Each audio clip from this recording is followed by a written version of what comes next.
హల్లెలూయా, హల్లెలూయా. దేవుని బిడ్డలారా, మీ అందరికీ నా ప్రత్యేకమైన వందనాలు తెలియజేస్తున్నాను. దేవుని మహాకృపను బట్టి ప్రభు మనకి మరొక ఆదివారాన్ని దయచేశారు. ఆయన సన్నిధిలో మనందరం చేరి ప్రార్థించలాగిన ప్రభు ఎంతగానో కృప చూపించారు. మీ అందరికీ తెలుసో తెలీదు, గత వారమంతా కూడా క్రైస్తవ ప్రపంచం చాలా వేదనలో, చాలా దుఃఖంతో, చాలా ఇబ్బంది పడుతూ ఉన్నారు. ఏ క్షణం ఏది తెలుస్తుందో తెలియని పరిస్థితులు. దేవుని బిడ్డలారా, ఒక గొప్ప దైవజనుడు హైదరాబాద్ నుంచి రాజమండ్రి వస్తూ దారిలో ఏమైందో తెలియదు. మరి ప్రమాదం జరిగిందో లేకపోతే మతోన్మాదులు దాడి చేశారో తెలియదు. ఇప్పటికీ కూడా దగ్గర వారం కావస్తున్నా దాన్ని పోలీస్ డిపార్ట్మెంట్ వారు ఏది కూడా మనకి ఇంకా తెలియచేయలేదు. చాలామంది దాని విషయంలో ఎంతో వేదన చెందారు. ఎందుకంటే దేవుని బిడ్డలారా, క్రైస్తవ్యానికి చాలా కఠినమైన పరిస్థితులు. హైదరాబాదులో ఆయన ఉంటూ చాలా ప్రాంతాలకి ఆయన సువార్త ప్రకటించడానికి వెళ్ళటం, బైబిల్లో ఉన్న వాక్యాన్ని ఉన్నట్టుగా మాట్లాడుతుంటే ప్రజలకి అదేమో లేదు, కొంతమందికి నచ్చలేదు. ఉన్నట్టు చెప్తే ఈ రోజుల్లో సంఘానికే నచ్చట్లేదు, ఇంకా బయట వాళ్ళకి ఏమి నచ్చద్ది? ఉన్నట్టు చెప్తే సంఘానికే నచ్చట్లేదు. అలాంటిది కొంతమంది నచ్చినా నచ్చకపోయినా ఉన్నట్టుగానే మాట్లాడతారు. దేవుని స్తోత్రం. అలాంటి వారిలో నిజంగా అతన్ని మీరు బహుశా చూసే ఉంటారు. అతని పేరు ప్రవీణ్ పగడాలని. పేరు కూడా చాలా కొత్తగా ఉంది. మనిషి కూడా చాలా చక్కగా ఉంటాడు. అమెరికాలో కొంతకాలం ఉండి హైదరాబాదులో సెటిల్ అయ్యి దేవుని స్వార్థ పరిచర్లో వాడబడుతున్నాడు. అసలు యాక్చువల్గా వాళ్ళది కడప డిస్టిక్ రాజారెడ్డి వీధిలోనే ఉండేవారంట. మన రాజశేఖర రెడ్డి గారు ఉండే వీధిలోనే వాళ్ళు ఉండేవారు. తండ్రి ముస్లిము, తల్లి క్రైస్తవురాలు. కానీ అతనికి క్రైస్తవ సిద్ధాంతం మీద చాలా ప్రేమ కలిగింది. యేసయ్య కొరకు బ్రతకాలని నిర్ణయించుకున్నాడు. దేవుని స్తోత్ర. అతని వయసు కేవలం 45 సంవత్సరాలు.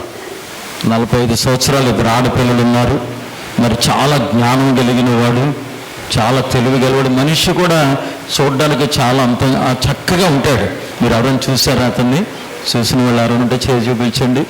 వెరీ గుడ్, మంచిది. చాలా చక్కటి వ్యక్తి. అంటే మీకు ఎందుకు ఈ విషయాలు చెప్తానంటే, క్రైస్తవ ప్రపంచంలో దేవుని బిడ్డలారా, ఒక మంచి సేవకుణ్ణి కోల్పోయామనే బాధ ఈ వారమంతా కూడా దేవుని బిడ్డలు అనుభవిస్తూనే ఉన్నారు. ఆ విషయం ఇంకా ఇప్పటికీ కూడా అది గోప్యంగానే ఉంది. ఎవరైనా కావాలని దాడి చేశారా, లేకపోతే ప్రమాదవశాత్తు జరిగిందా అనేది తెలియలేదు. అయితే మనిషి మరణం పెద్ద విచిత్రమేం కాదు. జస్ట్ అలా వెళుతూ చనిపోయే వాళ్ళు ఉన్నారు. మన యలమంచుల్లో భద్రరావు ఎంతమందికి తెలుసు మీకు? హోటల్ ఉంటుంది ఎక్కడన్నది, రాజశేఖర రెడ్డి బొమ్మేనా అది అన్న. డైరీ ప్రక్కనే ఎంఆర్ ఆఫీస్కి వెళ్ళి అవతల భద్రరావుని, అతను కూడా దేవుణ్ణి అంగీకరించాడు. కొంచెం యవనస్తుడు, చాలా చిన్నాడు. జ్యూస్ షాప్ ఇప్పుడు హోటల్ పెట్టుకున్నాడు. ఒక రోజున నా ప్రక్కన కూర్చున్న పాస్టర్ గారు నాకు ఆయన ఫోన్ చూపించి పాస్టర్ గారి భద్రరావు చనిపోయాడంటని చూపించాడు. నాకు చాలా బాధ అనిపించింది. మరణం అంటే ఎవరికైనా బాధే. మన శత్రువులైనా ఎవరైనా మరణించారంటే ఏం చేస్తారు? బాధపడతారు. దేవుని బిడ్డలారా, పరిస్థితులు అంత అనుకూలంగా లేవు. మయన్మార్లో భూకంపం వచ్చి ఒకేసారి 10,000 మంది చనిపోయారు. బిల్డింగ్లు ఎక్కడ కూలిపోయినాయి. ఆ శిథిలాల కింద పడి 10,000 మంది చనిపోయారు. దేవుని బిడ్డలారా, లోకంలో చాలా భయంకరమైన కార్యాలు జరుగుతున్నాయి. అయితే దేవుని సేవకుడు ప్రవీణ్ పగడాల గురించి వాళ్ళ కుటుంబ ఆదరణ కొరకు, తన భార్య 2 కుమార్తెలు, ఆ కుటుంబం కొరకు, క్షేమం కొరకు ఒక్క నిమిషం మనందరం కళ్ళు మూసుకుని చిన్న ప్రార్థన చేద్దాం.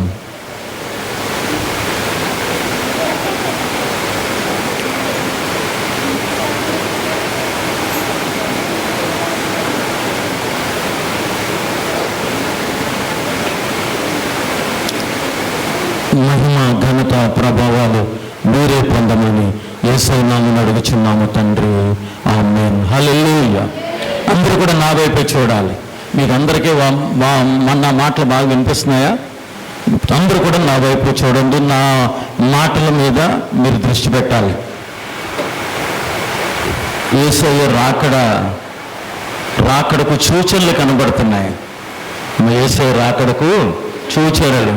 అక్కడక్కడ భూకంపాలు కలుగుతాయంట, కరువులు వస్తాయి, జనం మీదకి జనం, రాజ్యం మీదకి రాజ్యము లేచే రోజు. దేవుడు అంచేత మనం దేవుని వాక్యం విషయంలో చాలా శ్రద్ధ కలిగి ఉండాలి. చదువుదాం. దేవుని వాక్యం చదువుకుందాం. 8వ అధ్యాయము అపోస్తల కార్యముల గ్రంథము 8వ అధ్యాయము 1వ వచనం చదువుదాం. ఆ కాలమందు యెరూషలేములోని సంఘమునకు గొప్ప హింస కలిగినందున అపోస్తలులు తప్ప అందరూ యూదయ సమరయ దేశములు ఎందంతటా చెదిరిపోయారు. ఆ కాలమందు యెరూషలేములోని సంఘమునకు గొప్ప హింస ఏం కలిగిందంట? గొప్ప హింస. ఎప్పుడు కూడా దేనికి హింస ఉండదండి, ఒక్క క్రైస్తవ్యానికి తప్ప. దేనికి కూడా నువ్వు దేన్నైనా ఆరాధించు, నిన్ను ఎవ్వరూ ఆటంకపరచరు. ఒక్క క్రైస్తవ్యానికి మాత్రమే అంత పోటీ. సంఘము స్థాపింపబడి ఇంకా కొన్ని సంవత్సరాలు గడవక ముందే యెరూషలేములోని సంఘమునకు ఏం కలిగిందంట? గొప్ప హింస. హింస కాదు, గొప్ప హింస. గొప్ప హింస అంటే ఎంత హింస అంటే వారు శిష్యులందరూ కూడా ఏమైపోయారంటే చెదిరిపోయారు. ఎటుబడితే ఏం చేశారు వాళ్ళు? ఈ అంటే యూదయ, చదువునాను, సమరయ ప్రాంతముల అందంతటా, యూదయ సమరయ దేశములు అంతంతటా చెదిరిపోయారు.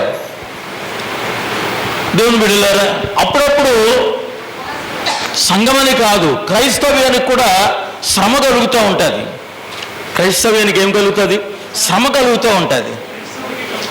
ఎందుకంటే ఎప్పుడైతే శ్రమ కలుగుతుందో అప్పుడే క్రైస్తవ్యము విస్తరించిపోతుంది. దేవుని స్తోత్రం. క్రైస్తవ్యము విస్తరించబడటానికే క్రైస్తవ్యంలో ఏమొస్తాయంటే శ్రమలు కలుగుతూ ఉంటాయి. ఆది అపోస్తలులు ఉన్నారు. యేసు ప్రభువు వారిని విడిచిపెట్టి పరలోకానికి ఆరోహణమయ్యారు. వారందరూ చూస్తే వాళ్ళందరికీ ఆయన పని అప్పగించారు. వారితో మాట్లాడారు. వారు ఆ పని చేస్తుంటే ఎక్కడ చూసినా అద్భుతాలు జరుగుతున్నాయి, ఆశ్చర్యకార్యాలు జరుగుతున్నాయి. దుర్మార్గులు మారుతున్నారు, చెడ్డవాళ్ళు మారుతున్నారు. మారు మనసు పొందిన వాళ్ళందరూ కూడా దేవుని రాజ్య సువార్తను ఏం చేస్తున్నారు? వాళ్ళు ప్రకటించుకుంటూ వెళుతుంటే దేవుని వెళ్ళారా, అపవాది వారి మీద ఏం చేయడం ప్రారంభించాడంటే దాడి చేయటం ప్రారంభించాడు. అందుకనే సంఘానికి ఏం కలిగిందంట? గొప్ప హింస. దేవుని సంఘానికి ఎప్పుడూ కూడా పోటీ ఉంటుంది. సంఘాన్ని బలహీనపరచాలని అపవాది ఎన్నో ప్రయత్నాలు చేస్తాడు.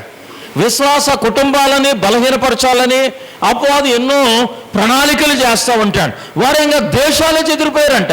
యూదయ సమరయ దేశాలంతటా కూడా ఏమైపోయారు? చెదిరిపోయారు. చదివినాను.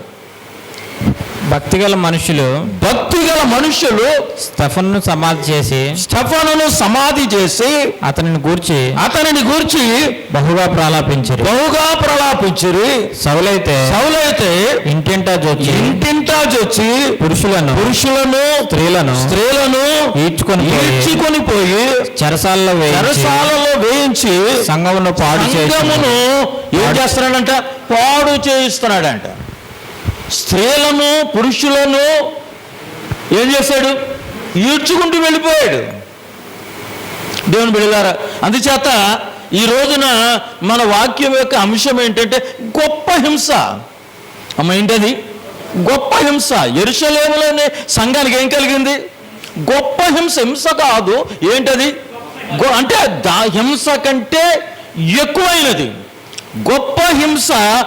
దాని విస్తరించిన సువార్త. హింస కలిగినప్పుడే సువార్త ఏమవుతుంది? విస్తరించిపోతూ ఉంటుంది. దేవుని బిడ్డలారా, చెరపాలనుకున్నవాడు చెరుపుతూనే ఉంటాడు, సంఘం ఏమవుతూ ఉంటుంది? విస్తరిస్తూనే ఉంటుంది. సంఘాభివృద్ధిని ఎవరో కూడా ఆపలేరు. ఎందుకంటే ఈ సంఘము కొరకు యేసయ్య ఏం పెట్టాడు? ప్రాణాలు పెట్టాడండి. ఆయన రక్తాన్ని కార్చాడు. అనేక మంది వ్యక్తుల యొక్క పాపాలు క్షమించబడటానికి దేవుడు ఈ సంఘాన్ని ఒక కేంద్రంగా చేసుకున్నాడు. దేవుడి స్తోత్రం. ఎంతో మంది దేవుని బిడ్డలారు ఈ సంఘం యొక్క విధానాన్ని చూసి ఆకర్షింపబడి దేవుని యొద్దకు వచ్చి వాక్యాన్ని విని వారి పాపాలను ఒప్పుకొని మంచివారిగా పవిత్రులుగా మార్చబడుతున్నారు. దేవునికి స్తోత్రం. దేనికి కూడా ఆ శక్తి లేదు. ఒక్క యేసయ్య స్థాపించిన సంఘానికి మాత్రమే మనుషులను మార్చే శక్తి ఉంది. దేవునికి స్తోత్రం. అందుచేత ఆ సంఘములో ఆది అపోస్తులు చేస్తున్న కార్యాలు చూసి వారిని ఏం చేశారంటే హింసించడం ప్రారంభించారు. దేవుని బిడ్డలారా, ఆ హింసలో అప్పుడు కూడా ఒక ఆయన చనిపోయాడు. అతని పేరు స్టెఫన్. స్టెఫన్ అనే ఆయన చనిపోయాడు. ఇతను అపోస్తలుడు కాదు. ఇతను ఎవరు కాదు? అపోస్తలుడు. అపోస్తలుడు అంటే దేవునితో కలిసి సువార్త ప్రకట రాజ్య వ్యాప్తిలో ఉన్నవారు. ఎన్ని సంవత్సరాలు ఉన్నారు వాళ్ళు యేసయ్యతో? ఎన్ని సంవత్సరాలు యేసయ్యతో శిష్యరేఖ చేశారు? 3.5 సంవత్సరాలు. ఎన్ని సంవత్సరాలు? 3.5 సంవత్సరాలు. 3.5 సంవత్సరాలు సువార్త పరిచర్యలు యేసయ్యతో పగలే రాత్రి ఉంటే వారు యేసయ్య లాగా వారు కూడా మార్చబడ్డారు. యేసయ్య రాజ్య సువార్త వారు భుజానికి ఎత్తుకున్నారు. ఆయన ఎప్పుడైతే పరలోకానికి ఆరోహణమైతూ వెళుతూ మీరు సర్వలోకానికి వెళ్ళి సర్వ సృష్టికి సువార్తను దేవుని బిడ్డలారా, బైబిల్ గ్రంథంలో తప్పు పట్టుకోవటం ఎవరి వల్ల కూడా కాదండి. అది ఎవరి వల్ల కూడా కాదు.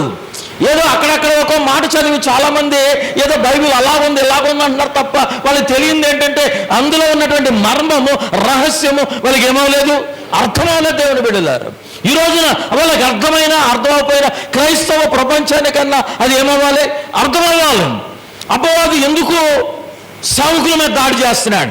అపవాది ఎందుకు సంఘాల మీద దాడి చేస్తున్నాడు? దేనికి లేని శ్రమ క్రైస్తవ సమాజానికి క్రైస్తవ సంఘానికి ఎందుకు వస్తుందంటే దీనిలో జీవం ఉంది. దేవునికి స్తోత్రం. దీనిలో బలం ఉంది, దీనిలో న్యాయం ఉంది, దీనిలో యథార్థత ఉంది. దేవుని బిడ్డలారు, దీని దగ్గరికి వచ్చేవాళ్ళు మనుషులుగా మార్చబడతారు.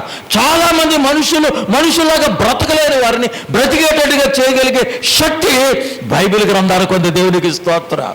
కాబట్టి దేవుని బిడ్డలారా, అందుచేత ఈరోజు మన అంశం ఏంటంటే గొప్ప హింస, తర్వాత విస్తరించిన. సో ఇప్పుడు ఆయన ఏదో చంపేసామని సంతోషపడుతున్నారు, కానీ రాజ్య సువార్త విస్తరింపబడబోతుంది. దేవుని స్తోత్రం. ఆగిపోతారేమో అనుకుంటున్నారు, కానీ ఇంకా దేవుని సేవకులు దేవుని ప్రజలు ఇంకా రెచ్చిపోతారు ఇక్కడి నుంచి. దేవునికి స్తోత్రం. దేవుడు కూడా ఆయన బాగా బలంగా పనిచేస్తాడు. ఎందుకంటే విస్తరింపబడినప్పుడే దేవుని బిడ్డలారు మనం వినే భాగంలో మనం చూస్తాం. సంఘములో హింస కలిగినప్పుడు అందరూ చెదిరిపోయారు. అపోస్తలులు మాత్రం అక్కడ ఉండిపోయారు. అపోస్తలులు ఎందుకున్నారు? అపోస్తలులు దేవునిలో బలంగా ఉన్నవారు. అవసరమైతే వారు ఏం పెడతారు? దేవుని కొరకు ప్రాణాన్నైనా పెట్టి ఆ పొజిషన్లో వారు ఉన్నారు కనుక వారు మాత్రం ఉన్నారు. మిగిలిన వాళ్ళు చెదిరిపోయారు. చెదిరిపోయిన వారిలో కొంతమంది ఉన్నారు. అందులో ఒక ఆయన అంటే చూడండి, 6వ అధ్యాయము 5వ వచనం, ఆ ప్రక్కనే 5వ అపోస్తలుల కార్యగ్రంథం 6:5. ఈ మాట జనసమూహం అంతటికి ఇష్టమైనందున వారు విశ్వాసంతోనూ. మీరు గమనించండి దేవుని బిడ్డలారా, యెరూషలేము సంఘములో ఒక సమస్య వచ్చింది. ఆ సమస్య ఏంటంటే భోజనాలు పెడుతున్నారంట. భోజనాలు పెడుతుంటే కొంతమందిని మొదటి నుంచి చదువునాను ఈ మాట మొదటి నుంచి ఫస్ట్ నుంచి మొదటి వచ్చి ఆ దినములలో శిష్యుల సంఖ్య విస్తరించుచున్నప్పుడు అనుదిన పరిచర్యలో తమలోని విధవరాండ్రను చిన్న చూపు చూచిరని హెబ్రీయుల మీద గ్రీకు భాష మాట్లాడు యూదులు సనుగుతున్నారు. ఆ కాలంలో శిష్యుల సంఖ్య ఏమవుతుంది? విస్తరించిపోతుంది. దేవుని బిడ్డల సంఘము స్థాపింపబడినప్పుడు ఎంతమంది? 3,000 మంది. సంఘం ఎన్ని వేల మందితో స్థాపింపబడింది? 3,000 మంది. స్థాపింపబడిన సంఘం రోజు రోజు ఎదిగిపోతుంది. రోజు రోజు దేవుని కార్యాలు జరుగుతున్నాయి. ఈ రోజున భారతదేశంలో మనం మైనారిటీస్, మనం క్రిస్టియన్స్ అంటే ఎవరండి వాళ్ళు? మీకు విషయం తెలుసా? ప్రపంచంలో మనం మెజారిటీ. ప్రపంచంలో క్రైస్తవ్యం ఏంటది? మెజారిటీ. భారతదేశంలో మైనారిటీ. సుమారు 153 దేశాల్లో క్రైస్తవం విస్తరించదు. దేవుని బిడ్డలారు, వారికి ఎవరు చెప్పారు సువార్త?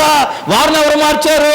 దేవుని అంటే దేవుడే తన రాజ్య సువార్తను ఏం చేసుకున్నాడు? ఆయన తన ప్రజల ద్వారా ప్రకటిస్తున్నాడు. ఎంతమందికి అర్థమైంది?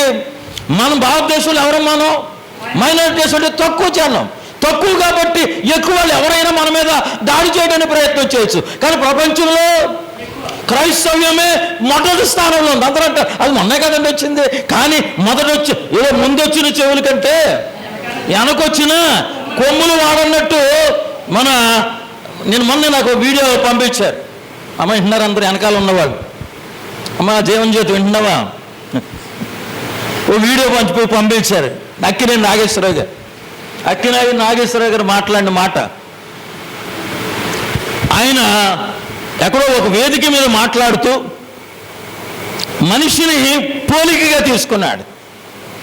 ఒక మనిషి మళ్ళీ ఎక్కడ ఉన్నాడు? ఆనందపాలు రూపేష్ రారా? అవునా? మనిషిని ఒక పోలికగా తీసుకుని దేవుని బిడ్డలారా, సపోజ్ ఇప్పుడు అతనైనా నేనైనా మీరైనా మనందరం ఎవరం? మనం మనుషులమే. అందరం ఒకేలా ఉంటాం. ఏ దేశస్తుడైనా అలాగే ఉంటాడు. అలా ఉంటేనే మనిషి. కోతిలా ఉంటే మనిషి కాదు. అని ఏమంటాం మనం? పక్షిలాగా ఉంటే పక్షి అంటాం. ఇంకా రకరకాల గేదెలు ఉంటే గేదె అంటాం, మేకలా ఉంటే మేక అంటాం, గొర్రెలు ఉంటే గొర్రె అంటాం. అలా ఉన్నవాడిని మనుషులని ఎవరు అనరు. మనుషులు అంటారా? అనరు. ఈయన ఒక మనిషి. ఆ నాగేశ్వరరావు గారు ఆయన ఒక మాట చెప్తూ ఈ మనిషితో పోల్చాడు. నువ్వు ముక్కు పట్టుకోరు అలా చేస్తావు. అదేంటి? ఆయన పట్టుకున్నది ఏంటి? ముక్కు. ఆయన ఏమన్నాడంటే ఇక్కడ అలాగే ఉన్నాను. వాడు ఏమన్నాడంటే మనిషి అంతా ప్రపంచమైతే, ఈ మనిషి అంతా ఏమైతే ఒక ప్రపంచమైతే ఆ ముక్కు హిందువులు అంట. ఆ ముక్కు ఎవరో హిందువులు. అంటే మనిషిలో ముక్కు ఎంత భాగం ఉందో, ఈ శరీరంలో ఆ ముక్కు ఎంత భాగం ఉందో ప్రపంచంలో హిందువుల ముక్కు ఎంత ఉన్నారంట. ఇక అర్థమైందండి అమ్మ? వెనకాల మోషే గారు అర్థమైంది మీకు? మన ముక్కు ఎంత ఉందో భారతదేశంలో ఉన్న హిందువులు మనిషిలో ఉన్న ఆ ముక్కు ఎంత ఉన్నారు. ఈ తల ఎంత ఉందో ముస్లింలు అంతమంది ఉన్నారు. ముస్లింలు ఎంతమంది ఉన్నారు? నేను చెప్పిన మాట కాదు సున్నా. ఇది ఎవరు చెప్పిన మాట? ఇది అక్కినేని నాగేశ్వర మహామేధావి చెప్పిన ఆయన. ఇప్పుడు ఏమైపోయింది? తల అయిపోయింది, ముక్కు అయిపోయింది, తల మిగిలింది ఏముంది? ఈ బాడీ అంతా ఉంది కదా, ఈ బాడీ అంతా క్రైస్తవులు అన్నాడు ఆయన. దేవుడి స్తోత్రం. ఈ బాడీ ఎంత ఉందో అంతమంది ప్రపంచంలో ఎవరున్నారు? క్రైస్తవులు ఉన్నారు. ముక్కు బాడీని దగ్గర పెడితే ఎక్కడ కూడా కనబడదు. అంటే ఈ తలకి ఎంత ఉందో అంతమంది ఎవరున్నారు? ముస్లింలు ఉన్నారు. ఈ శరీరం అంతా ఎంత ఉందో అంతమంది ప్రపంచంలో ఎవరున్నారు? క్రైస్తవులు ఉన్నారు. అందులో ప్రపంచంలో క్రైస్తవులు ఎవరు?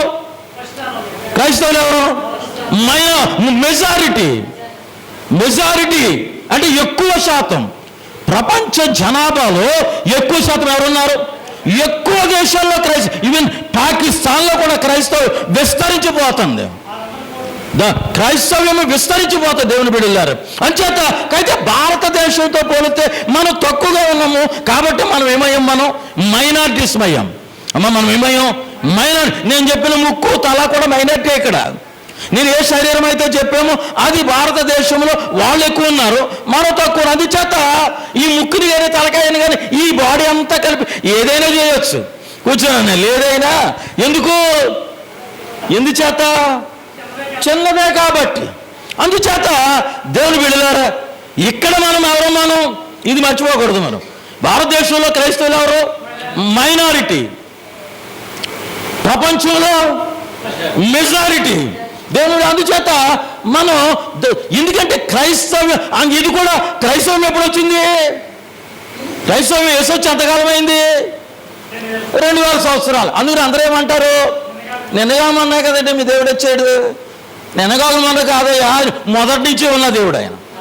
ఆది నుంచి, ఆది నేనే, అంతము నేనే మొదటి వాడును, నేనే కడపటి వాడు. నేను లేకుండా సృజింపబడినది ఏదైనా నేను లేకుండా ఏది కూడా సృజించబడలేదు అన్నాడు. ఆ మాట ఎవరో చెప్పగలిగే వాళ్ళు?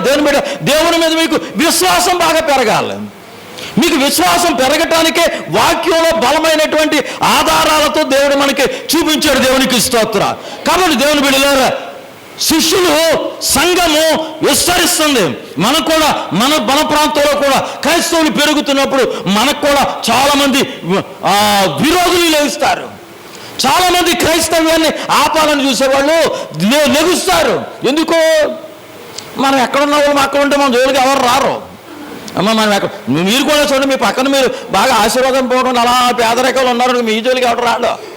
కొంచెం మీరు ఏదన్నా ఆశీర్వదించబడి కొంచెం పొలాలు కొనుక్కున్నా, బళ్ళు కొనుక్కున్నా, కారు కొనుక్కున్నా మన పక్కడికి ఏమవుతుంది?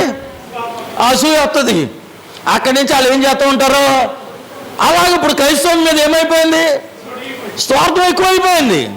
దేవుని బిడ్డలారా, నేను ఆ కాలంలో చూడండి, మళ్ళీ 6:1, ఆ దినములలో శిష్యుల సంఖ్య విస్తరించుచున్నప్పుడు అనుదిన పరిచర్యలో తమలోని విధవరాండ్రను చిన్న చూపు చూచిరని హెబ్రీయుల మీద గ్రీకు భాష మాట్లాడు యూదులు సనుగుసారు. ఏం చేస్తారంటే అక్కడ హెబ్రీయులు ఉన్నారు, గ్రీకులో ఉన్నారు. వీళ్ళు ఒకళ్ళ మీద ఒకళ్ళు ఏం చేసుకుంటున్నారు? సనుక్కుంటా ఉన్నారు. చదివినాను. అప్పుడు 12 అపోస్తలులు, 12 మంది అపోస్తలులు తమ యొద్దకు శిష్యుల సమూహమును పిలిచి మేము దేవుని వాక్యం బోధించడం జాగ్రత్తగా ఉన్నారు. ఎప్పుడైనా ఏదైనా సంఘంలో సమస్య వస్తే దేవుని బిడ్డలారా, అపోస్తలులు ఏమని చెప్తున్నారు? మేము దేవుని వాక్యమును బోధించుట మాని ఆహారం పంచిపెట్టుట యుక్తం కాదు. మీరు అర్థమవుతుందండి? ఇలా ఏమండి, ఈ సమస్య అంతా ఎవరి దగ్గర తెస్తున్నారు? సేవకుల దగ్గర తెస్తున్నారు, అపోస్తలుల దగ్గర తెస్తున్నారు. అయ్యా, వాళ్ళు మమ్మల్ని చిన్న చూపు చూశారండి. హెబ్రీయులు గ్రీకు ఎవరు తక్కువ చూస్తున్నారంట. గ్రీకు భాష వారిని హెబ్రీయులు ఎలా చూస్తున్నారు? చిన్న చూపు చూస్తున్నారు. అంటే ఆహారం పంచిపెట్టే కదా ఎలా చూస్తున్నారు? చిన్న చూపు చూస్తున్నారు. ఈ సమస్య ఎవరి మీద తెచ్చారు? పేతురు దగ్గరికి, యాకోబు దగ్గరికి, యోహాను దగ్గరికి తెస్తే అప్పుడు వాళ్ళు ఏమన్నారు? అందరూ పిలిచి వాళ్ళు ఏమంటున్నారంటే, చదువునాను, దేవుని వాక్యం బోధించటం మేము దేవుని వాక్యం బోధించటం అని ఆహారం పంచిపెట్టుట యుక్తం కాదు. ఆయన మేము వాక్యాన్ని బోధించటం మాని ఏది యుక్తం కాదు?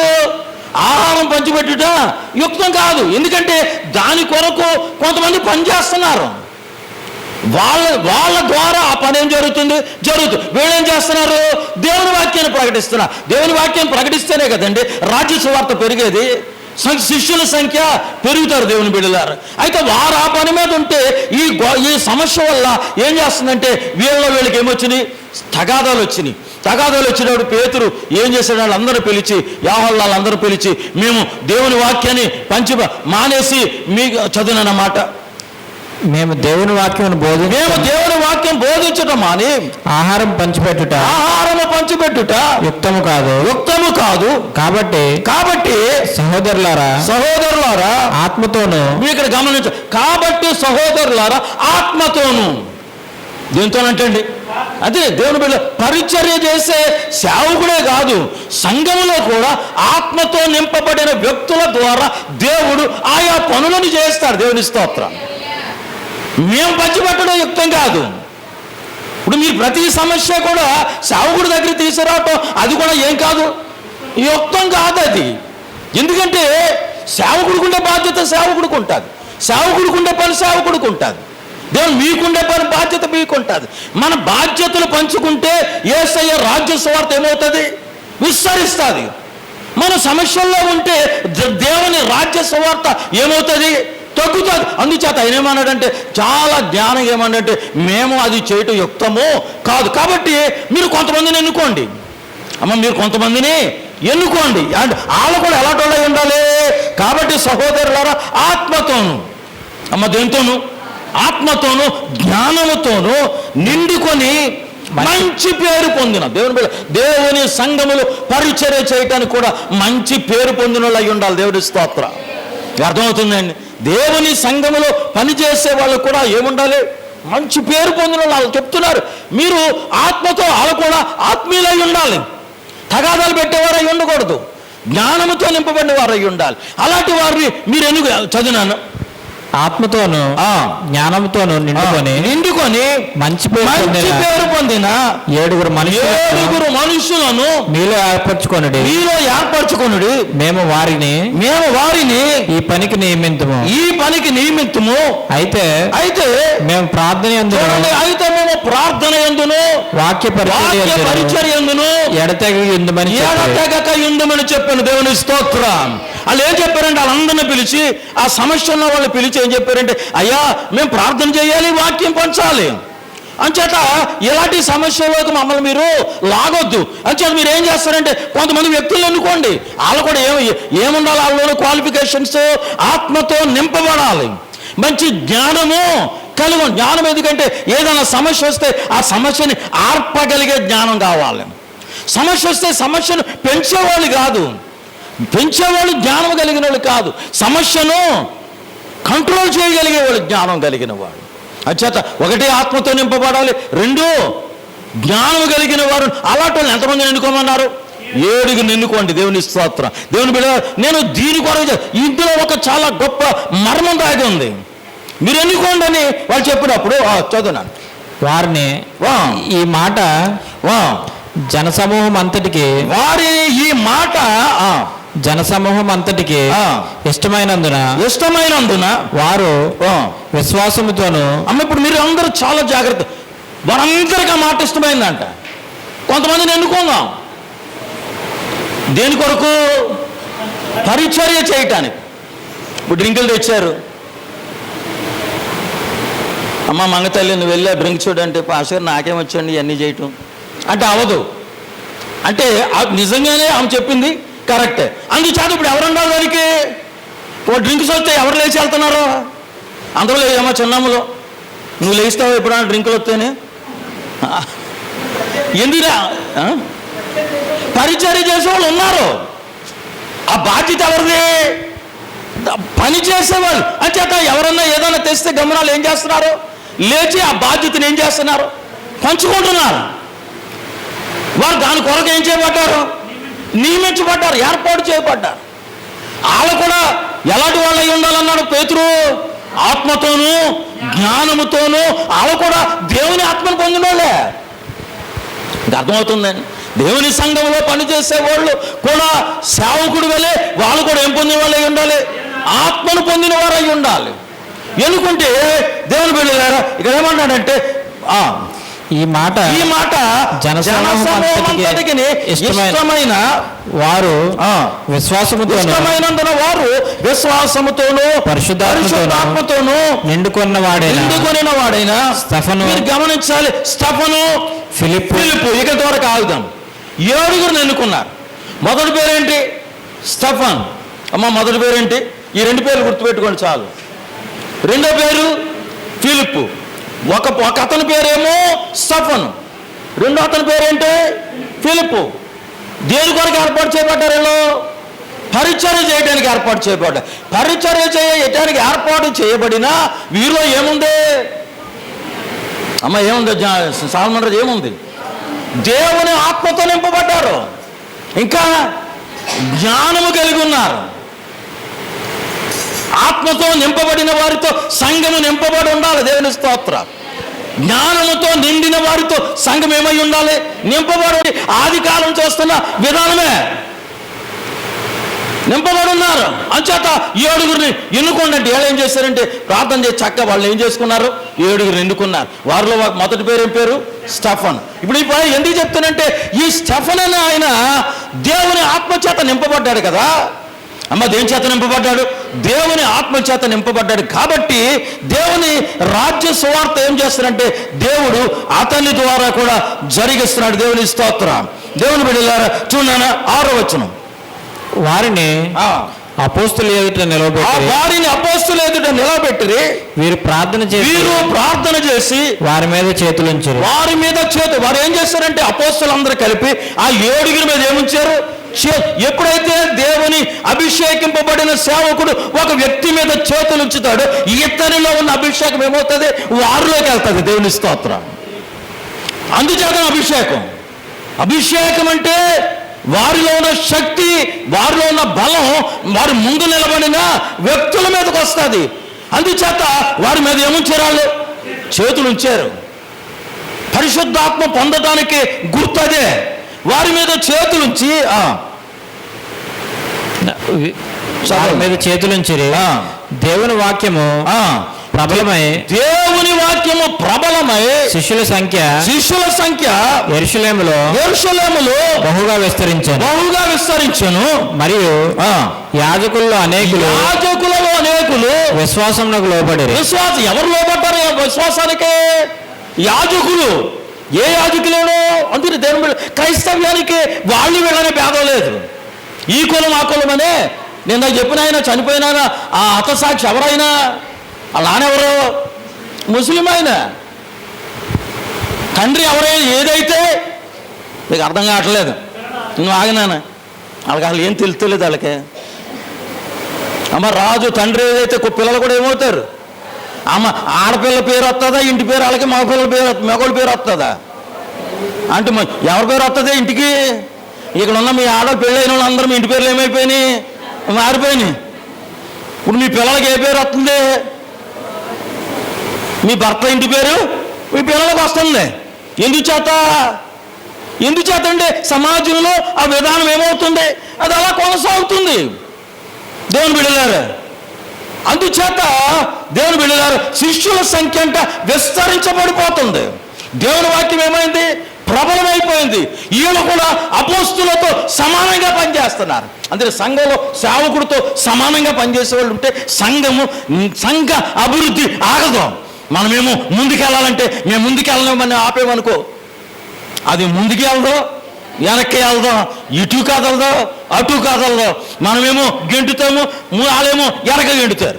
మనం ముందుకు గెంటితే ఏం చేస్తారో మళ్ళీ వెనక్కి గెంటుతారు. ఎక్కడున్న వాళ్ళు అక్కడ ఉన్నారు. అందుచేత సంఘంలో ఇలాంటి భేదాలు ఉండకూడదు. మనందరం కలిసి ఒకే పనికి మనం పనిచేయాలి. ఒకే ఉద్దేశంతో పనిచేయాలి. ఏటా ఉద్దేశం? సంఘము అభివృద్ధి అంటే సంఘాన్ని పెంచుకోవటం కాదండి, మారు మనసు పొందేటట్టు మనుషులను చేయటం. దేవుని స్తోత్రం. సంఘం అభివృద్ధి అంటే రక్షింపబడిన వారిని సంఘంలో చేర్చుకోవటం. ఎప్పుడైతే వారు సంఘానికి చేర్చబడు ఇక్కడ శిష్యుల సంఖ్య ఏం చేయబడుతుందంట? విస్తరించబడుతుంది. వారికి వచ్చిన సమస్యని వారు ఏం చేసుకున్నారో పరిష్కారం చేసుకున్నారు. ఎప్పుడైతే పరిష్కారం చేసుకున్నా మళ్ళీ దాని జోలికి వెళ్ళా. మరి దానికి జోలికి మనం 50 సంవత్సరాల క్రితం జరిగిందని కూడా మనం అలాగే మనసులో పెట్టుకొని ఉంటాం. మీకు తెలియదండి పాస్టర్ గారు, పెళ్ళైన కొత్తలో మా అత్తగారు నన్ను ఎన్ని బాధలు పెట్టిందో తెలుసా?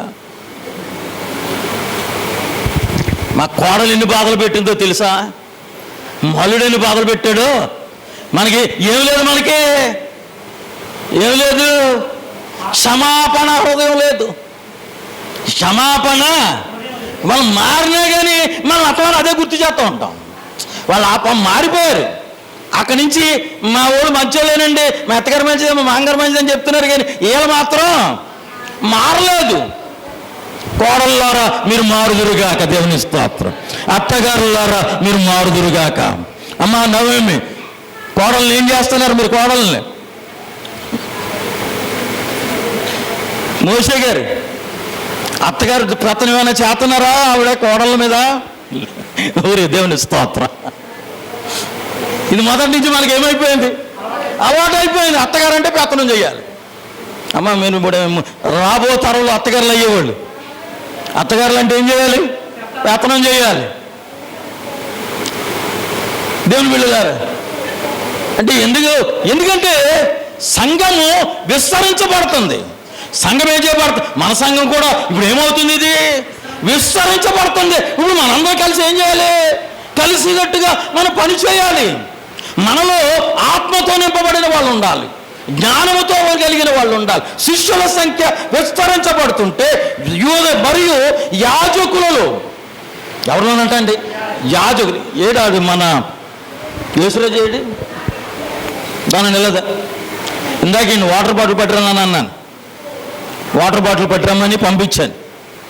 నేను చూసుకోవాలా, 20 రూపాయల నోటు ఇచ్చాను. పంపిస్తే అక్కడికి వెళ్ళిన తర్వాత సంఘటన జరిగింది. ఏమైంది నాన్న? 20 రూపాయల నోటుకి ఎలా ఉంది? బాగుందా? బాగాలేదండి. ఏమైంది? చిరిపోయిందండి కాగితం. చిరిగిపోయిందా? చిరిపోయిందండి. వాళ్ళకి ఇస్తున్నావు. ఏమన్నారు వాళ్ళు? ఈ కాగితం మారదన్నారండి. ఈ కాగితం మారదన్నారు. అప్పుడు మీ పేరు చెప్పగానే ఎవరికి వాటర్ బాటిల్ అంటే ఏం చెప్పి ఏమో అడిగారండి? నాళ్ళు అడిగారండి. ఏం చెప్పావు? అయ్యగారికి అండి అని చెప్పాను. చెప్తే ఇచ్చారండి వాటర్ బాటిల్. వెంటనే సరే కూర్చోడు, ఓపిక లేనట్టు చెప్తున్నాడు, భయపడుతున్నాడు. 20 రూపాయలు ఇచ్చి వాటర్ బాటిల్ తెమ్మంటే ఆ కాగితం నేను చూడాల, చిరిగిపోయిందంట. అది చిరిగిపోతే కొట్టాయని అడిగాడు, ఇదేదో చిరిగిపోయిన కాగితం తెచ్చావు ఎవరికి అన్నాడంట. ఎవరికంటే పాస్టర్ గారికి అన్నాడు. పాస్టర్ గారు అంటే ఎన్న 20 రూపాయల కాగితం ఎక్కడ వేసుకున్నాడు? ఆ పెట్లో వేసుకుని నాకు బాటిల్ ఇచ్చి పంపించాడు. ఎన్ని చేత అసలు పాస్టర్ గారు అంటే ఏం చేయాలి? ఈ పరిస్థితి అనాలి. కానీ వాళ్ళకి ఏముంది? ఒక గురి ఉంది. సేవకుడి అలా వాళ్ళకి ఏముంది? ఒక ఆలోచన ఉంది. మీకు అర్థమవుతుందండి? నాకు వచ్చిన తర్వాత చెప్తున్నాడు, అయ్యా నేను అన్నాను, నాన్న ఇంకొక 20 రూపాయలు నోట్ ఇస్తాను, పట్టుకెళ్ళి ఇచ్చేయంటే ఇచ్చినా తీసుకోరండి వాళ్ళు అంటున్నాడు. ఇచ్చినా తీసుకోరండి వాళ్ళు. ఆల్రెడీ మీ పేరు ఎప్పుడైతే చెప్పానో అలా కాగితం ఏం చేసుకున్నారు? వాళ్ళు పడపోయిన పెట్లు వేసుకున్నారు వాళ్ళు. అది దేవుని బిడ్డల, అది మన యొక్క దైవిక విధానానికి ఎప్పుడైతే లోపడతామో బయట ప్రపంచానికి దేవుడు మనకు అలాంటి ఆశీర్వాదాన్ని ఇస్తాడు. దేవుని స్తోత్రం. దేవుని బిడ్డల శిష్యుల సంఖ్య విస్తరించినప్పుడు దేవుని బిడ్డల యాజకులు కూడా అమ్మ ఎవరైతే ఈ ప్రాంతాలలో దేవుడైతే యేసయ్య అంటే అంత విరోధంగా ఉన్నారు అలాంటి వాళ్ళందరూ మన ప్రవర్తన ద్వారా మారిపోదురుగాక. దేవుని చాలా మంది మార్పు చెందడానికి సిద్ధంగా ఉన్నారు, కానీ వారిలో ఉన్నటువంటి అభిమానం, ఆ యొక్క ఎక్కడో ఉన్న వెలితి వాళ్ళు ఏం చేయట్లేదు. రాను ఏదో ఒక రోజున వాళ్ళు ఏం చేస్తారు? వస్తారు దేవుని బిడ్డలారా. ఎందుకంటే దేవుని శక్తి అలాంటిది. అంచేత దేవుని వాళ్ళు ఏం చేశారు? ఎవరిని ఎంతమంది ఎన్నుకున్నారు? 7గురిని. ఏడుగురు కూడా ఎలాంటి వాళ్ళు? ఆత్మతోనూ. అందుకే పరిచర్య చేసేవాళ్ళు కూడా ఆత్మపూర్ణులై ఉండాలి. దేవుడి స్తోత్రం. ఆత్మతో నింపబడిన వారై ఉండాలి, జ్ఞానము కలిగిన వాళ్ళు. ఏదైనా సమస్య వస్తే సమస్యను ఎలా సాల్వ్ చేయగలగాలో వాళ్ళకి తెలుసు ఉండాలి. దేవుని బిడ్డలారా, అప్పుడే సమాజంలో సంఘములో మనం కూడా ఒక సమాజం. మన సంఘం కూడా ఏంటిది? ఒక సమాజం. ఇది బయట ఊరంతా ఒక సమాజం అయితే మన సంఘం ఒక సమాజం. ఈ సంఘములో సమస్య వచ్చినప్పుడు పెద్దలైన వారు, గౌరవం కలిగిన వారు సమస్యను ఎదగకుండా ఏం చేయాలి? అక్కడితోనే చల్లార్చాలి. ఎందుకంటే సమస్య ఉంటే రాజ్య సువార్త ఆగిపోతుంది. దేవుని దృష్టిలో మనమే దోషులం అవుతుంది. దేవుని స్తోత్రం. దేవుని యొక్క ప్రేమ కంటే, దేవుని యొక్క కృప కంటే దేవుని బిడ్డలారా మనకి మన దేవుని మీద, దేవుడికి మన మీద విరోధ భావం ఎక్కువ అవుతుంది. కాబట్టి దేవుని బిడ్డ చదువునాను 8వ వచనం అందరూ చూడండి. స్టెఫను కృపతోను బలముతోను నిండినవాడే ప్రజల మధ్య మహత్కార్యములను గొప్ప సూచక్రియలను చేయుచుండెను. చూడండి, ఎన్నుకున్న వాళ్ళు ఎంతమంది? 7. మొదటి వాడు ఎవరు? స్టెఫను ద్వారా దేవుడు ఏం జరిగిస్తున్నాడు? గొప్ప సూచక్రియలు, గొప్ప మహత్కార్యాలు. దేవుని రాజ్యంలో జరుగుతున్న ఈ కార్యాలని ఇంకా మనం పెంచాలే తప్ప అమ్మ ఏం చేయాలి? ఇది దేవుడు మనల్ని ఆత్మతో అభిషేకించి ఆత్మతో మనల్ని నడిపిస్తున్నప్పుడు కార్యాలు జరుగుతుంటే వాటిని ప్రభువా ఇంకా జరిగించాలి తప్ప వాటిని మనమే ఏం చేయకూడదు, ఆపకూడదు. ఈ విధానంలో దేవుని బిడ్డలారా అలా ముందుకెళ్ళిపోతున్నారు. స్టెఫను కృపతోనూ బలముతోనూ నిండిన వాడే ప్రజల మధ్య మహత్కార్యములను. క్రైస్తవ్యానికి మిగిలిన వాడికి తేడా ఏంటంటే దేవుని సంఘములో మహత్కార్యాలు జరుగుతాయి. దేవుని స్తోత్ర. దేవుని బిడ్డలారా ఎప్పుడైతే ఈ కార్యాలు జరుగుతున్నాయో దేవుని బిడ్డలారా చూడండి, ఇంకా చదువు మళ్ళీ 9 నుంచి చదివేసి. అప్పుడు లిబర్టీలనబడిన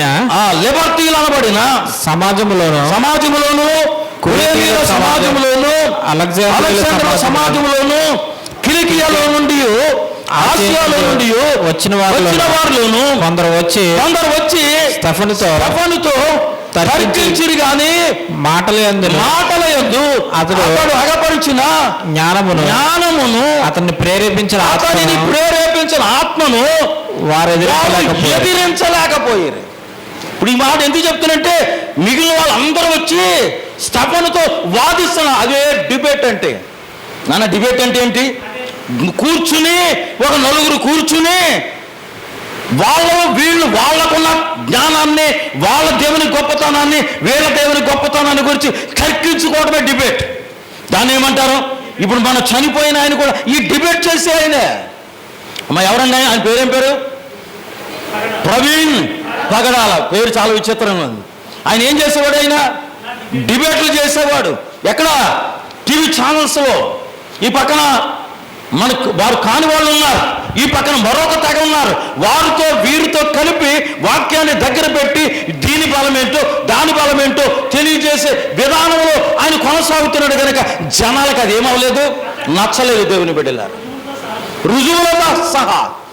రుజువులతో సహా అందుకనే క్రైస్తవ్యానికి రుజువులు ఉన్నాయి. దేవుని స్తోత్రం. ఈ రోజున నేను చేస్తున్న ఈ సేవకి రుజువు ఉంది. ఆయన నన్ను పనికి మాలిన స్థితిలో ఉన్న నన్ను మార్చాడు, నన్ను దర్శించాడు, నాతో మాట్లాడాడు, నన్ను ఎదుర్కొన్నాడు ఆయన. అది నాకు దేవుడిచ్చిన గొప్ప సాక్ష్యం. అందుకనే శ్రమలు వచ్చినా కష్టాలు వచ్చినా ఆది అపోస్తలులు ఎలాగైతే చెదిరిపోలేదు, నేను కూడా ఏమవును. ఇప్పుడు ఎవరైనా ఏదైనా సమస్య మాది కాదు కదా అని మీరు వదిలేసి వెళ్ళిపోవచ్చు. మాది కాదని మీరు ఏం చేయొచ్చు, వదిలే. కానీ నేను వెళ్తాకే అవదు. ఎందుకు చేత? అందుకనేనండి నేను అంత దూరం నుంచి తీసుకొచ్చేటాను ఇక్కడ అంటాడు ఆయన. నాతో ఆయనకి మధ్యన ఆ బంధం వేరు. మీకు అర్థమవుతుందండి? దేవునితో మీకున్న బంధం గట్టిగా ఉంటే మీరు బంధాలు తెప్పుకొని వెళ్ళలేరు. మీకు బంధం సరిగా లేదు. సంఘంతో సరైన అనుబంధం ఇది దేవునిది, దేవుని కొరకు నేను పని చేయాలి అనే ధ్యాస లేదు. మాకు మేలుగా ఉంటే సంఘం కొరకుంటాం, లేదంటే సంఘాన్ని అయినా సరే చీల్చిపాడేస్తామని అక్కడ ఉన్నారు చాలామంది క్రైస్తవులు. మన గురించి కాదు, మీ గురించి కాదు మాట్లాడేది. చాలామంది వస్తారు, వాళ్ళ మైండ్లో ఏదో ఉంటుంది, ఏదో ఈ సంఘంలో అలా ఉండాలి, మేము ఇలాగ ఉండాలని వస్తారు. వాళ్ళు అలాగే వస్తారు, అలాగే పోతారు. వాళ్ళు వచ్చిన రోజులు కూడా ఉండరు. ఎందుకు? వారి హృదయం బాగోలా. వారి హృదయం ఎలా ఉంది? దేవుడి విషయంలో బాగోలా. దేవుడు ఆశీర్వదిస్తాడు, దేవుడు హెచ్చిస్తాడు అనే సంగతి తెలవలా. టైం ఉంటుంది. నాకు సమయం వచ్చినప్పుడు దేవుడిని పైకెత్తుతాడనే సంగతి వాళ్ళని అలే పైకెత్తేసుకోవాలనుకుంటారు. వాళ్ళే గొప్ప వాళ్ళగా చేసుకోవాలనుకుంటారు. అందుచేతనే కొన్ని రోజుల తర్వాత దేవుడు సంఘం నుంచి అలా వెళ్ళిపోలేదు. దేవుడు ఏం చేశాడు? వాళ్ళని తోసేసాడు బయటికి. అర్థమవుతుందండి? ఎవరికి అర్థమవుతుందా? దేవుని బిడ్డల స్టెఫను యొక్క జ్ఞానముతో అక్కడ ఏమవలేకపోయారు? పోటీ పడలేకపోయారు. ఎవరంటాడు? అప్పుడు లిబర్టీలనబడిన సమాజంలోను, కురేనీయుల సమాజంలోను, అలెగ్జాంద్రియ సమాజంలోను, కిలికియాలో నుండి ఆసియాలో నుండి వచ్చిన వారందరిలోనూ కొందరు వచ్చి స్టెఫనుతో ఏం చేశారు? తర్కించారు. గతంలో లేవు ఈ డిబేట్లు. ఇప్పుడు డిబేట్ లేదు. టీవీ స్టేషన్లు వచ్చిన తర్వాత ఈ డిబేట్లు ఏమైంది?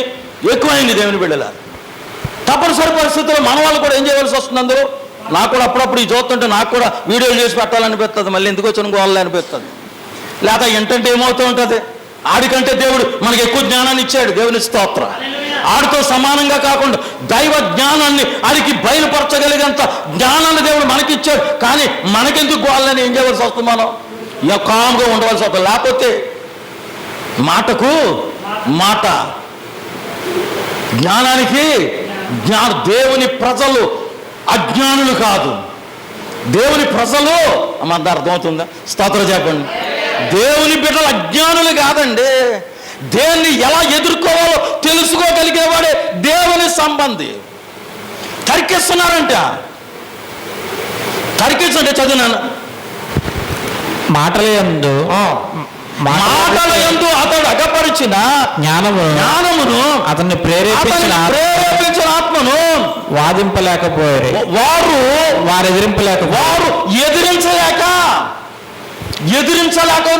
ఎదిరించలేనుడు ఏం చేస్తాడు? చాలు ఎదిరించలేనుడు ఏం చేస్తాడు? దౌర్జన్యాలు ప్రేరేపిస్తూ ఉంటాడు. ఎదుర్కోలేనప్పుడు ఏం చేస్తారు? అందుచేతనే ఎలాగా దొంగ దెబ్బ తీయాలని చూస్తూ ఉంటారు, ఎలా మోసం చేయాలని చూస్తూ ఉంటారు. దేవుని బిడ్డ, ఒక వ్యక్తి యొక్క మరణానికి దేవుడు అంగీకరించాడంటే, ఓ సేవకుడు మరణానికి అంగీకరించాడంటే అది దేవుని సంఘానికి రానున్న దినాల్లో గొప్ప మంచి రోజులు రాబోతున్నాయని అర్థం. దేవుని స్తోత్రం. అంతే తప్ప దేవుడు బలహీనం. మీ దేవుడు ఎందుకు కాపాడలేకపోయాడు? కాపాడలేక కాదు, ఇక నుంచి ఉంటుంది దేవుని రాజ్య సువార్త విస్తరించబడిపోతూ ఉంటుంది దేవుని. అందుచేత గొప్ప ఎంత హింస కలిగితే దేవుని సంఘం అంతా విస్తరించబడతా ఉంటుంది. ఎంత కష్టం కలిగితే దేవుని రాజ్య సువార్త అంత మీరు కూడా, మీకు ఎవరైనా మిమ్మల్ని ఆపాలని చూస్తే మీరు రెచ్చిపోవాలి తప్ప అలా కృంగిపోకూడదు. రెచ్చిపోవాలంటే ఏంటి? వాళ్ళ మీద దెబ్బలాడమని కాదు. నువ్వెన్ని చెప్పు, నేను ప్రార్థన మానను. ఏం పని చేయాలో చెప్పు, ప్రార్థనకు ముందే చేసేస్తాను. పొద్దుగేళ్ళు ఇస్తాను, అవసరం 4 గంటలకు వెళ్ళి ఇస్తాను. ప్రార్థన ముందే నీ పనులన్నీ చేస్తే ఇంటికాడలు వెళ్ళొద్దని అనలేరు. ఆమె ఇంటికాడలు ఏమనలేరు, వెళ్ళొద్దని అనలేరు. అంచేత మనం అంటే మనం దేవుని సమయానికి మాత్రం నష్టం లేకుండా మనం చూసుకోవాలి. దేవుని స్తోత్రం. ఎదిరించలేడు ఏం చేస్తాడో ఏదో విధంగా ఘర్షణ పెట్టుకోవాలని చూస్తాడు, ఏదో విధంగా ఆ వ్యక్తిని పడగొట్టాలని చూస్తాడు. అలాగే స్టెఫన్ను కూడా వీళ్ళు ఏం చేసి చదివినాను ఎక్కువ మార్చదు 11. అప్పుడు వారు వీడు మోషే మీదను దేవుని మీదను దోషణ పలకగా మేము వింటిమని చెప్పుటకు మనుషులను కుదుర్చుకొని ప్రజల చాలనా దేవుని ఇష్టం. అప్పుడు వాళ్ళు ఏం చేశారంటే మోషే మీద, ఇంకా మనం అన్నిట్లోనూ అప్డేట్ అవుతాం. మనకి కొత్త యోచన కావాలి. వాళ్ళ ఇంటికి వెళ్ళాలంటే భలే ఉంది టీవీ అని అన్నీ టీవీ కొనేస్తాం. ఆడి దగ్గర భలే ఫోన్ ఉందని చెప్పి ఆ ఫోన్ కొనేస్తాం. కానీ దేవుని దగ్గరికి వచ్చినప్పుడు మాది సనాతన ఆచారం అంటాం. మనది ఏ ఆచారం? పాత ఆచారమే తప్ప కొత్త దాంట్లో మరి ఇంకా మనం గోసెట్టుకోలే. మగవాళ్ళందరూ ఏం చేసేవారు అప్పుడు? ఇప్పుడు కూడా అక్కడక్కడ ఉన్నారు. మీకు అర్థమవుతుందండి? సనాతనం అంటే ఏంటి? పాత పద్ధతి. అంటే ఆది మానవుల కాడి నుంచి వస్తుంది. ఆది మానవులు అంటే ఎవరు? ఆది మానవులు అంటే బట్టలు కట్టుకోవడం తెలవనోళ్ళు. అంటే మీరు ఏమనుకోకండి, నేను చెప్తున్నాను మీకు. అలా చెప్తేనే కానీ అర్థం కాదని చెప్తున్నాను. ఇప్పుడు అందరికీ పాత పద్ధతి కావాల్సి వస్తుంది తప్ప దేవుని విషయంలో మాత్రం కొత్త అందునే కొత్త దేవుడు అంటే ఎవరికీ కూడా ఇవ్వట్లేదు. మరి ఎలా పెరిగిపోయింది ఈ రాజ్య సువార్త? స్టెఫన్ ఏం చేశారంటే వాళ్ళందరూ దేవుని వాక్యాన్ని స్టెఫన్ ప్రకటిస్తుంటే వాళ్ళందరి మధ్యలో నిలబెట్టి రాళ్లతో పెట్టుకొట్టారు. రాళ్లతో కొట్టి ఏం చేశారు? చంపారు. క్రైస్తవం ఎప్పుడు కూడా ప్రజల మీద అది ఎదురు తిరగలేదు. దేవుని బిడ్డలారు, తిరగలేదు అనంటే తిరగలేదని కాదు, తిరగదు. ఇంతకుముందు కూడా ఏమో లేదు, తిరగలేదు. అంచేత స్టెఫన్ ఏం చేశారంటే వాళ్ళందరి మధ్యలో పెట్టి ఇతడు మా మీద, మా మోస మీద, మా మతం మీద ఇదేం చేస్తున్నాడో వ్యతిరేకంగా మాట్లాడుతున్నాడు. బహుశా మీకు అర్థం చేసుకోగలిగితే అర్థం చేసుకోండి. దేవుని స్తోత్రం. దేవుని బిడ్డలారు, ఏం కాదు. నాతో మాట్లాడిన దేవుడి గురించి నాకు తెలుసా? నువ్వేదో చెప్తున్నా నీకు తెలుసా? నువ్వు చెప్తున్న వ్యక్తి నీతో మాట్లాడాడా? నువ్వు చెప్తున్న వ్యక్తి నీ గురించి తెలుసా? నువ్వు ఆరాధించే వ్యక్తి గురించి నువ్వు క్షుణ్ణంగా నువ్వు చెప్పగలవా? వాళ్ళ జీవిత చరిత్రను చెప్పగలవా? కానీ నన్ను దర్శించిన దేవుని గురించి నేనేం చేయగలను? నేను చెప్పగలను నేను అన్నాడని వాళ్ళందరూ ఏం చేశారు? రాళ్లతో కొట్టి, మధ్యలో పెట్టి రాళ్లతో కొట్టి చంపారు. ఈ రోజున దైవజనుణ్ణి ఎలాగైతే దారి కాసి, ఎలాగైతే ఎవరికి ఇప్పటికి కూడా కుళ్ళు దొరకట్లేదు. టీవీలో మాట్లాడుతాను, మాకు వ్యతిరేకంగా ఇలాగా జరిగితే సువార్త ప్రకటిస్తే ఎవరినైనా ఇలాగే చేస్తాను అన్నారు. పోలీసు డిపార్ట్మెంట్ కూడా ఏమీ చేయలేకపోతుంది. చేసే దేవుడు ఉన్నాడు, దేవునికి స్తోత్రం. నేనంతటిని చూస్తున్న దేవుడు ఉన్నాడు. దేవుని బిడ్డలారా, ఆయన పిలిచినప్పుడే ఆ వ్యక్తులు దేవుని కొరకు బలం ధరించుకుని వచ్చారు. లేకపోతే ఎక్కడెక్కడి నుంచో వచ్చిన వాళ్ళు ఈ రోజున దేవుని సువార్త ప్రకటించగలరా? దేవుని బిడ్డలారా, స్టెఫనుని ఏం చేశారు? రాళ్లతో, ఆఖరు మాట చదివినాను, 7వ అధ్యాయము ఆఖరు వచనం. స్తోత్రం, హల్లెలూయా హల్లెలూయా. అతడు మోకాళ్ళుని ఇంకో దాని పై వచ్చి 59. ప్రభువును గూర్చి మొర్ర పెట్టించు యేసు ప్రభువా నా ఆత్మను చేర్చుకొనమని స్టెఫను పలుకుచుండగా వారతనిని రాళ్లతో కొట్టిరి. రాళ్లతో అప్పుడున్న ఆచారం ఉరేయటం కాదు, ఉరి శిక్ష కాదు, ఇంకా యావజ్జీవ కారాగార శిక్ష కాదు. ఏం చేయటం? డైరెక్ట్గా రాళ్లతో కొట్టి చంపడమేనండి. ఎంత కఠినమైన శిక్షలో దేవుని బిడ్డలారు. స్టెఫన్ ఏం చేశారు? దేంతో నిన్నున్నాడు ఈయన?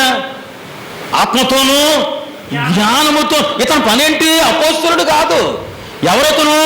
కేవలము సంఘంలో పరిచర్య చేసేవాళ్ళే ఇంత ఆత్మపూర్ణులైతే సేవకుడు ఇంకెంత బలమైనటువంటి వ్యక్తి అయి ఉండాలి. అర్థమవుతుందండి మీకు? పరిచర్య చేసేవాళ్ళే ఏంతో నింపబడ్డారు? ఆత్మతో నింపబడిన వారు. ఇంకో క్వాలిఫికేషన్ ఎందుకు ఉంది వాళ్ళకి? ఏంటది? జ్ఞానం. ఏదైనా సమస్య వస్తే దాన్ని ఎలా పరిష్కరించాలనే జ్ఞానము కలిగిన వారు. ఎంతమంది వాళ్ళు? 7 ఎన్నుకుంటే మొదట హతసాక్షి అయిపోయాడు ఒక ఆయన. అయిపోయాడు. ఇప్పుడు ఏమైపోయాడండి? ఇతను చనిపోయాడు. చనిపోయాడా? చంపబడ్డాడా? దేవుని బిడ్డలారా, క్రైస్తవ్యంలో ఇవన్నీ అపోస్తలులు ఒక్క వ్యక్తి తప్ప అందరూ చంపబడ్డవాళ్ళే. చావు కూడా భయపడలేదు వాళ్ళు. ఎందుచేత? యేసయ్యను గురించి వాళ్ళకి క్షుణ్ణంగా తెలుసు కనుక. మీకు అర్థమవుతుందండి?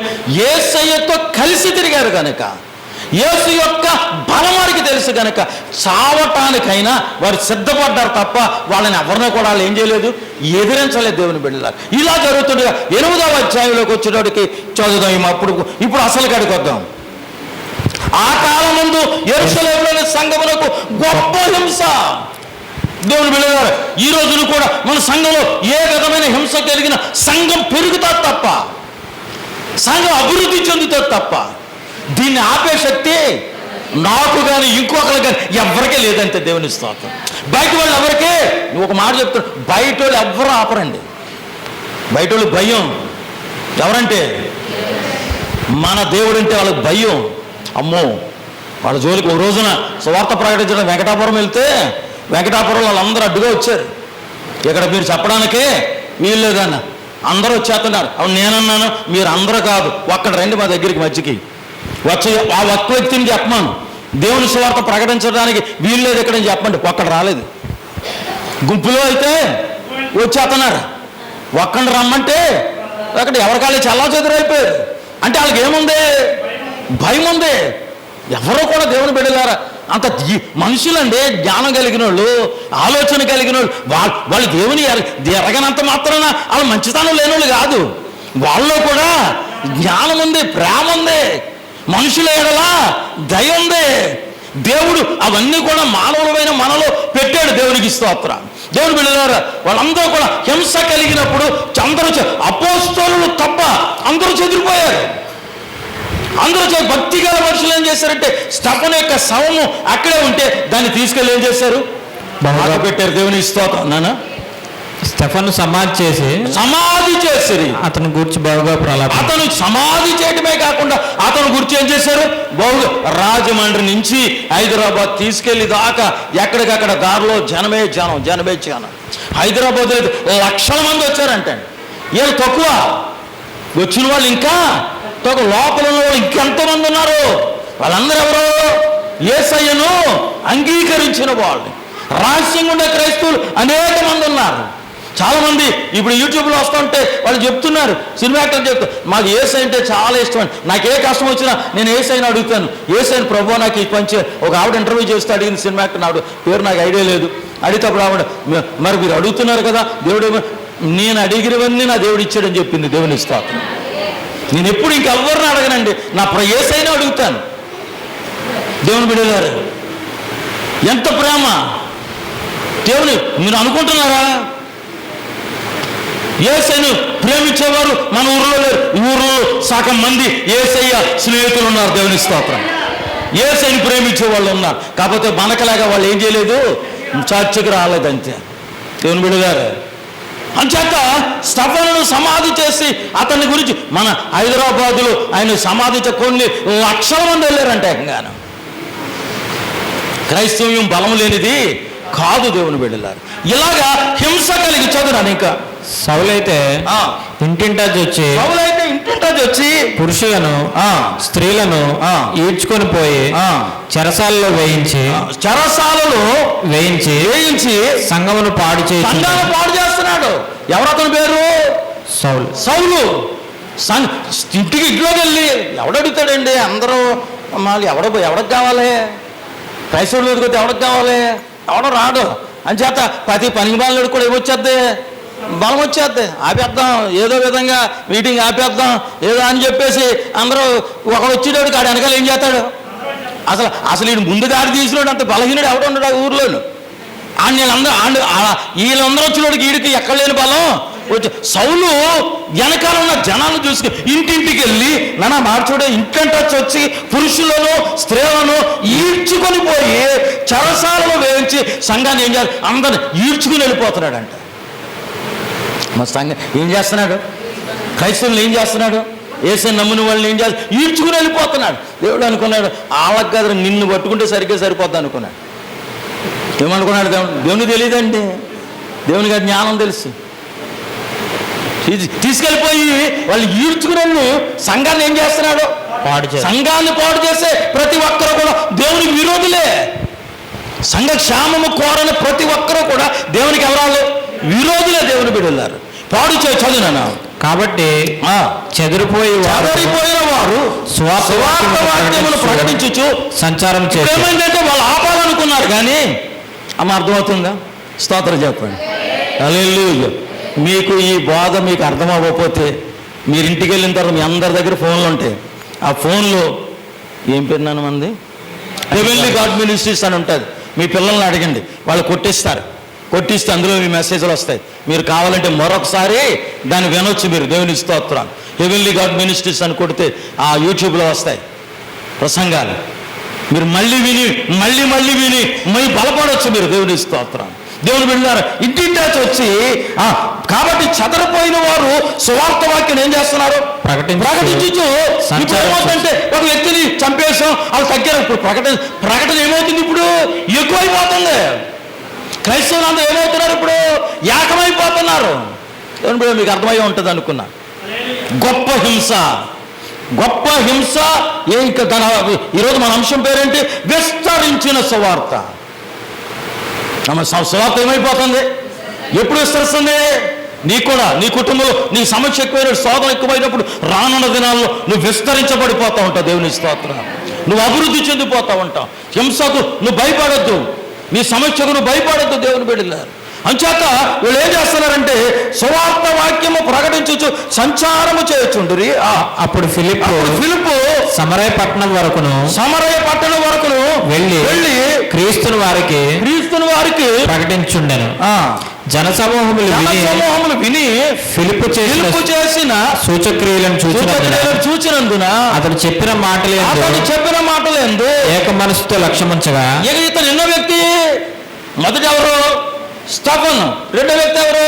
ఐదో అధ్యాయం 6వ వచనంలో చదివినాను. 6:5 చదవండి. మళ్ళీ పేర్లు చదవండి, వాళ్ళ పేర్లు అన్నానా? మొదటి నుంచి చదువునానా? ఈ మాట జనసమూహం అంతటికి ఇష్టమైనందున వారు విశ్వాసముతోను పరిశుద్ధాత్మతోను నిండుకొనిన వారైన స్టెఫను ఫిలిప్పు. ఆగునాను. మొదట ఎవరు? స్టెఫన్. ఇప్పుడు స్టెఫన్ ఏమయ్యాడు? చనిపోయాడు, హతసాక్షి అయిపోయాడు. ఇప్పుడు రెండో వాడు ఎవరు? ఫిలిప్పు. అంచేత ఒక ఆగితే ఇంకోటి వచ్చి చెయ్యాలి. అంతేగాని అలా ఆగేది మనం ఆగిపోతాం కాదు సేవ. ఆయన అతను ఏం చేశారు? స్టెఫన్ ఏం చేశారు? రాళ్ళతో కొట్టి చంపితే మనుషులు కాదా వీళ్ళు? వీళ్ళకి ఏముండాలి? భయం ఉండాలి. భయపడ్డారా? భయపడలా. ఫిలిప్ అంట ధైర్యంగా ముందుకొచ్చి ఆ ప్రాంతాలకు వచ్చి అక్కడ ఏం చేస్తున్నాడు? ఆయన సువార్త ప్రకటన సమరయ. అప్పుడు ఫిలిప్ సమరయ పట్టణం వరకు వెళ్ళి క్రీస్తువుని వారికి ప్రకటించుచుండెను. జనసమూహం విని చదువునాను. ఫిలిప్పు చేసిన సువార్తకి కొరకైనా ప్రార్థన చేస్తే దేవుని బిడ్డలారా, వారి కుటుంబం సమస్యలు పోవాలి, కష్టాలు పోవాలి, స్వస్థతలు జరగాలి. సువార్తలో ఇదొక భాగం అమ్మ. దేవుని రాజ్య సువార్తలో ఇవి ఒక భాగం. ఇది లేకపోతే దేవుని రాజ్య సువార్తకు అంత బలం ఉండదు. చాలా మంది అంటారు ఈ రోజున మన వాళ్ళే చాలా మంది అన్నారు ఇప్పుడు స్వస్థతలు ఏంటండి? మరి పిచ్చోడ స్వస్థతలు లేకపోతే దేవుని వాక్యాన్ని ఎవరు నమ్ముతాడు? వాళ్ళు చెప్పేదానికి మనం చెప్పిన దానికి పెద్ద తేడా ఏముంది? వాళ్ళదానికి శక్తి లేదు, మనదానికి శక్తి లేదు. అందుకనే దేవుడు మనకి ఏమిచ్చాడు? శక్తి ఇచ్చాడు. అమ్మేమో ఏమిచ్చాడు? శక్తి ఇచ్చాడు. వెళ్ళి ఆయన ఏం చేస్తున్నాడంటే ఫిలిప్పు చేసిన సూచక్రియలను చూసినందున అతడు చెప్పిన మాటలే ముందేం చేశారు? చూశారు. అమ్మ ముందేం చేశారు? అంటే మీకు చెప్తున్నాను, కొంచెం ఏదైనా ఓ ముద్దతేని జాగ్రత్తగా రండి, లేట్ అయినా వెళ్ళి దాకా అని దేవుని స్తోత్రం. వాలిపోయారు అందరూ. వాలిపోలేదు అన్న వాళ్ళందరూ మెల్ల సగ్గా తిండగా పెట్టి చూడండి, నా వైపు చూడండి. వెరీ గుడ్, దేవుని స్తోత్రం. ఎందుకంటే వాక్యం అంత డెప్త్లో ఉంటుంది. ఒక 2 ముక్కలు చెప్పైతే నేర్చేసుకునేది కాదు ఇది. ఫిలిప్పు కూడా స్టెఫన్ ఏం చేశాడు? సూచక్రియలు చేశాడు, మాత్కార్యాలు చేశాడు. ఫిలిప్పు కూడా ఏం చేస్తున్నాడు? సూచక్రియలు చేస్తున్నాడు, మాత్కార్యాలు చేస్తున్నాడు. ఈ ముందు ఎవరు చేశారు? అపోస్తులు చేశారు. అపోస్తుల ముందు ఎవరు చేశారు? ఏసై చేసింది ఎవరికి వచ్చింది? శిష్యులకు వచ్చింది. శిష్యులు చేసింది ఎవరికి వచ్చింది? మేడగదిలో 500 మంది ఉన్నారు ప్రార్థన చేసి. 500 మందిలో ఉన్నవాళ్ళు లేదు. అది మీరు అప్పుడప్పుడు ప్రార్థనలు, అప్పుడప్పుడు కాదు, ప్రతి ప్రార్థనలో కలిపితే ఏదో ఒక రోజున మిమ్మల్ని కూడా దేవుడు ఎన్నుకుంటాడు. దేవుని స్తోత్రం. దేవుడు మిమ్మల్ని కూడా ఎన్నుకుంటాడు. ఫిలిప్పు చేసిన సూచక్రియలు, మాత్కార్యాలు చూసి అతను మాట్లాడిన మాటల యందు ఏక మనసుతో లక్ష్యముంచగా చదువున అనేకులను పట్టిన అపవిత్రాత్మలు పెద్ద కేకలు వేసి వారిని వదిలిపోయాను. పక్షవాయువు గలవారును కుంటివారును అనేకులు స్వస్థత పొందారంట. దయ్యాలు పోయినాయి. పక్షవాయువు గలవారు, ఇంకా కుంటివారు. అంతే. మన సంఘంలో అలాంటి అద్భుతాలు జరగట్లేదు. ఎందుకంటే మనలో మనకే కాంపిటీషన్. మనలో మనకేంటి ఏముంది? పోటీ. నువ్వా నేనా? మనందో అని కాదు.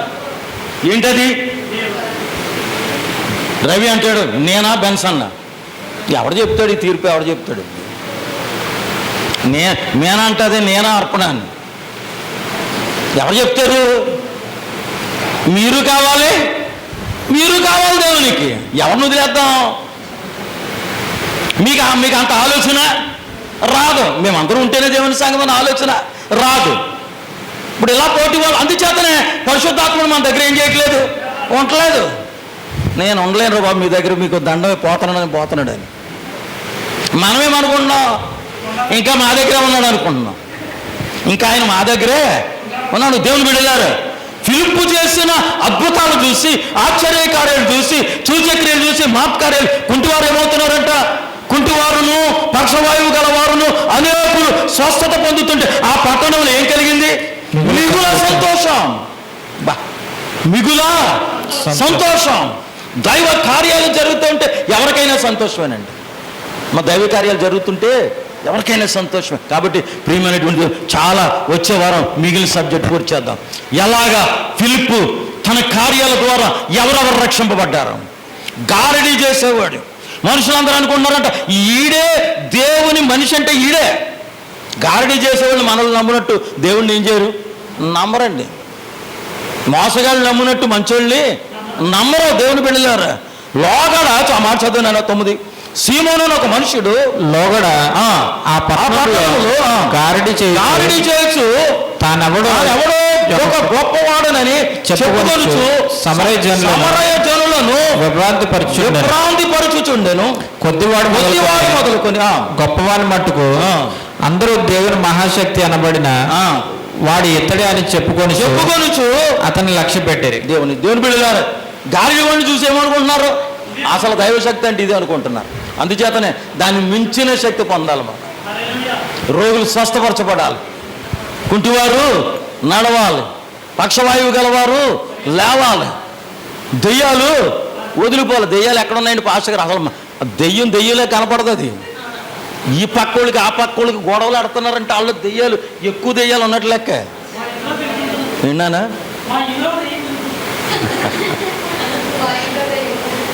ఇదివరకట్లాగా దెయ్యాల రూపాలు అవి కనపడు.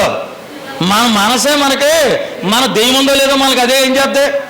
ఇటు వెళ్తారు వీళ్ళకి ఎలుగుతారు, అటు వెళ్తారు వాళ్ళకి ఎలుగుతారు. అంటే వీళ్ళు ఏమన్నట్టు, దెయ్యాలు ఉన్నట్టు. దేవుని దెయ్యాలు కూడా ఏమైపోతాయంట, వదిలిపోతున్నాయి. పక్షవాయువులు బాగుపడిపోతున్నారు. కొంచెం ఎవరు ఎన్నోవాడు ఎత్తును, రెండోవాడు. మొదటివారు ఎవరు? స్తెఫను.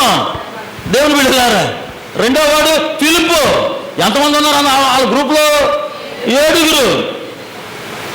మనం కూడా అలాంటి పరిచారికలు మనం కావాలని 7 చీరలు తెచ్చారు. వచ్చిందండి, అక్కడ వచ్చింది గొడవ. దేవుని స్తోత్రం. హల్లెలూయా అన్నానా?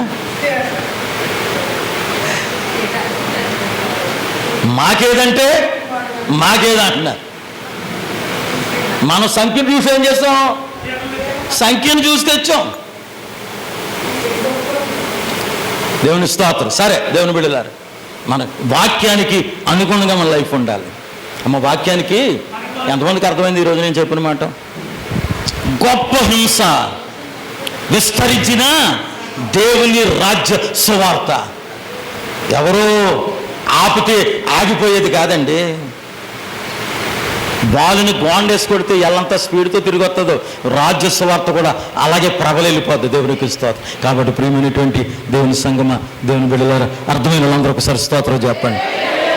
దేవుడు మిమ్మల్ని ఎంతో ప్రేమించాడు, ఈ సంఘాన్ని ఎంతో ప్రేమించాడు. ఎన్నో గ్రామాల నుంచి ప్రజలు వస్తున్నారు. మీ మనసులో ఒక ఆలోచన, ప్రభువా ఇంకా అనేక గ్రామాల నుండి సంఘానికి ప్రజలు తరలి రావాలి. వారు మారు మనసు పొందాలి, వారు రక్షణ పొందాలి, నీ బిడ్డలుగా మార్చబడాలని ఎప్పుడైతే అనుకుంటామో అప్పుడే దేవుడు మన జీవితాల్లో గొప్ప కార్యాలు చేస్తాడు. దేవుడి మాటలు దీవించును గాక. ఆమేన్. చిన్న ప్రార్థన చేద్దాం. పరిశుద్ధుడానికి స్తోత్రాలు, వందనాలు చెల్లిస్తున్నాను. ఇంతవరకు మాతో ఉన్నందుకు వందనాలు ప్రభువా. మనందరితోనూ సూటిగా మాట్లాడినందుకు వందనాలు. దీవించి ఆశీర్వదించండి. విన్న వాక్యం బిడ్డల హృదయాలు ఫలింపచేయండి. ఎవరైతే ప్రభువా బలహీనులుగా ఉన్నారో, రోగులుగా ఉన్నారో వారందరూ మీరు ముట్టండి, స్వస్థపరచండి. యేసు నామమున అడుగుచున్నాము తండ్రి. ఆమేన్. రైట్.